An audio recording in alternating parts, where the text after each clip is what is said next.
kung sila man ay mayroong dinaramdam sa kanilang ulo, masakit ang ulo, o may mga pinaproblema, nawa kayo ay datnan nitong aking dasal na kayo ay umigi sa iyong diraramdam.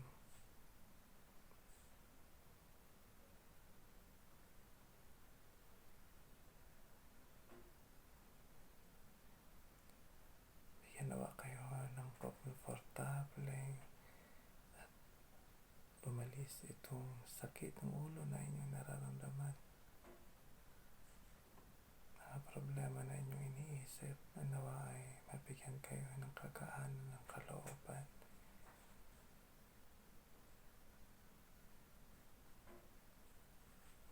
Ano bang bagay na kumukulo sa inyong isipan?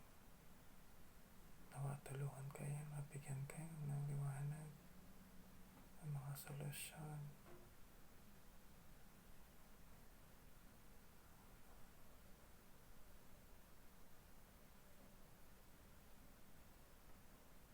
Hinihiling ko ang mga may malalapang mga mata nawa ay mabigyan ng kakaanan. May mga iniinda sa tainga o sa kanilang lalamunan. Bigyan mo sila ng kagalingan.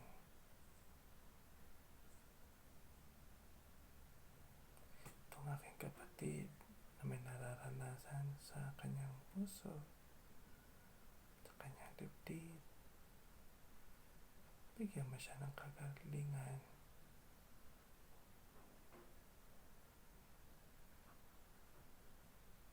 Siya itong may dinaramdam pananakit ng mga kamay, braso, mga daliri. Bigyan mo siya ng kagalingan.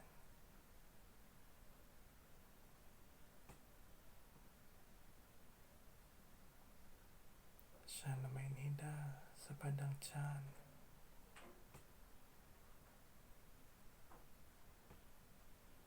Ano mga internal organs na kanya dinaraing. Ang aking kaibigan na ito, ibigyan mo ng kagalingan.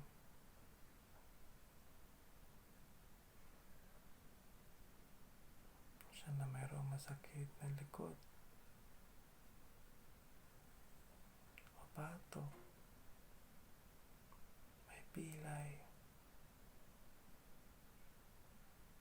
hindi makaupo, hindi makahiga, hindi makatayo. Bigyan mo siya ng kagalingan.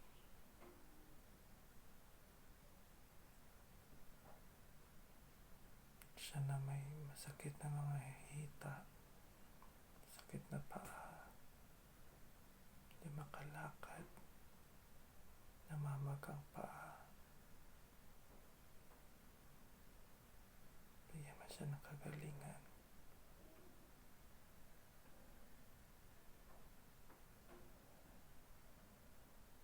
Sino man sa mga kaibigan na ito ngayon nakikinig at nanonood, ano man ang kanyang naisin sa buhay, mabigyan nawa siya ng pagkakataon.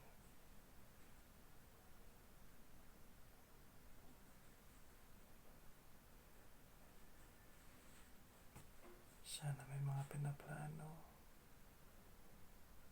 nawa maging kalugod-lugod ito at magkaroon ng katuparan para sa ikabubuti ng lahat.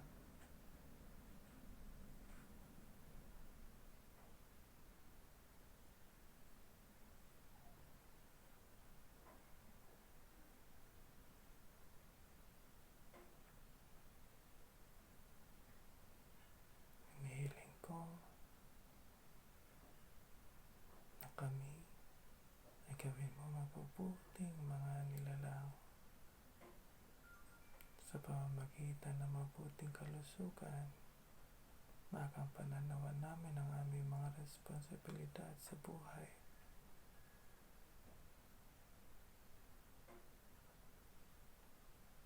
Upang kami makatugon sa mga gawain sa araw-araw. Bigyan mo kami ng mabuting kalusugan upang may pagpatuloy namin ang paghahanap buhay, pag-aaral, pagsisilbi. Bigyan mo kami ng mabuting kalusugan. Ang mga kaibigan ngayon na nakahiga at mayroong iba't ibang karamdaman, sila yung mga kaibigan ko. Tinihiling ko na bigyan mo sila ng mabuting kalusugan.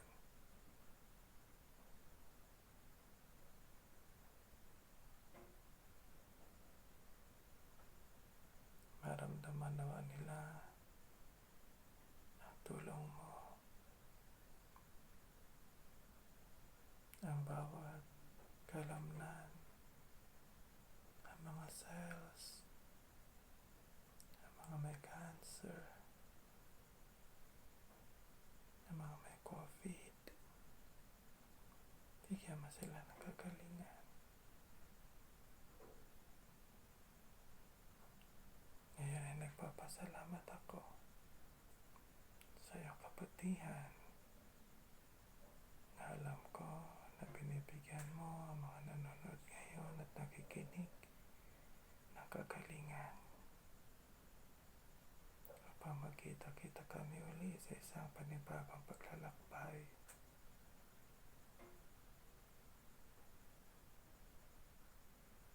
Nawa sila ay maligayahan sa buhay na ito.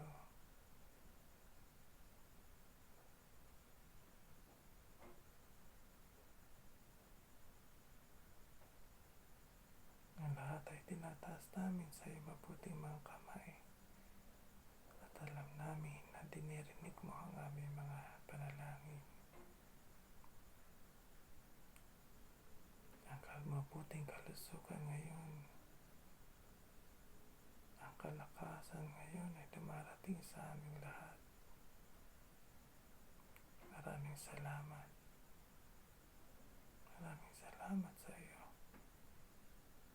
Maraming salamat sa pagmamahal mo sa amin. Maraming salamat sa kagalingan ng pisikal na katawan na ito at kagalingan ng aming mga pag-iisip, kalooban, ng aming spiritual na sarili. Salamat, salamat, salamat. Para sa iyong kaibigan na nakatanggap nitong kagalingan, pumanatag ka na at iniimbitahan kita sa susunod nating paglalakbay. Nakita tayong muli. Mahal kita, kaibigan.